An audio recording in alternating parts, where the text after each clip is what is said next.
नमस्कार, आप लाइव बिहार देख रहे हैं। मैं हूं राजमोहन तिवारी।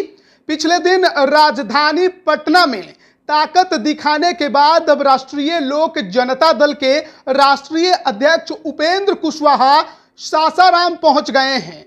आपको बताएं कि पिछले दिन जिस प्रकार से पटना में उपेंद्र कुशवाहा ने बापू सभागार को भर दिया, एक बड़ा कार्यक्रम सम्राट अशोक जयंती के मौके पर उनके तरफ से किया गया। बिहार भर से तमाम समर्थक और कार्यकर्ताओं की भीड़ बापू सभागार में नजर आई, राजधानी पटना में दिखाई दी। और उसके बाद उपेंद्र कुशवाहा के बयानों ने तो राजनीति को और ज्यादा गर्म कर दिया था। कैसे उन्होंने नीतीश कुमार, बिहार के मुख्यमंत्री और उप मुख्यमंत्री तेजस्वी यादव को निशाने पर लिया। लेकिन अब उपेंद्र कुशवाहा सासाराम पहुंच गए हैं। वहां पर युवाओं के तरफ से सम्राट अशोक जयंती के मौके पर ही एक विशाल जुलूस निकाला गया है और इसी जुलूस में उपेंद्र कुशवाहा भी शामिल हुए हैं। देखिए, उपेंद्र कुशवाहा आपको नजर भी आएंगे और ये विराट जो जुलूस है वो भी आपको दिखाई देगा। किस प्रकार से जोश से भरे ये तमाम युवा आगे बढ़ते आपको नजर आएंगे। ये कारवां सड़कों पर पूरा आपको दिखाई देगा। सम्राट अशोक की जयंती के मौके पर यह विराट प्रदर्शन रोहतास के सासाराम में देखने को मिल रहा है।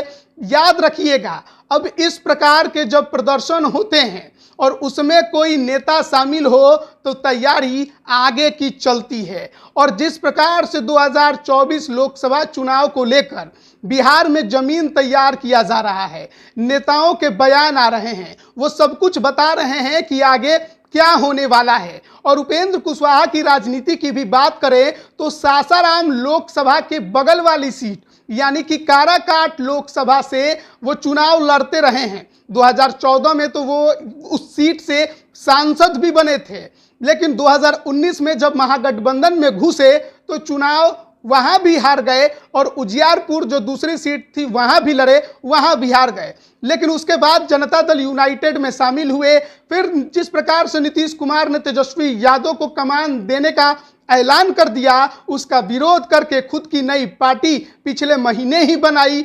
और अब जिस प्रकार से पूरा बिहार घूमकर उन्होंने अपने संगठन को मजबूत करने की कोशिश की है और पटना में पिछले दिन ताकत दिखाई है, उसके बाद जब सासाराम पहुंचे हैं तो ये मान के चलिए कि जिस प्रकार से बिहार की राजनीति में कुशवाहा पॉलिटिक्स देखने को मिल रही है, उसमें अब हर कोई उस समुदाय पर अपनी पकड़ को पूरी तरह से मजबूत करने की कोशिश करता नजर आ रहा है। और सम्राट अशोक की जयंती के मौके पर हर कोई अपने तरफ से पूरी ताकत लगा रहा है। पिछले दिन उपेंद्र कुशवाहा ने अपनी ताकत दिखाई, लेकिन फिर मौका मिला तो फिर एक बड़े जुलूस में शामिल हुए हैं। इसके अलावा सम्राट चौधरी जो हैं वो बीजेपी के प्रदेश अध्यक्ष बने हैं, कुशवाहा समुदाय से ही आते हैं। तो राजनीति जो है इस समुदाय की बिहार में जोर मार रही है और त्रिवेणी संघ की चर्चा लगातार उपेंद्र कुशवाहा के समर्थक करते हैं। यानी वो चाहते हैं कि बिहार में अब उस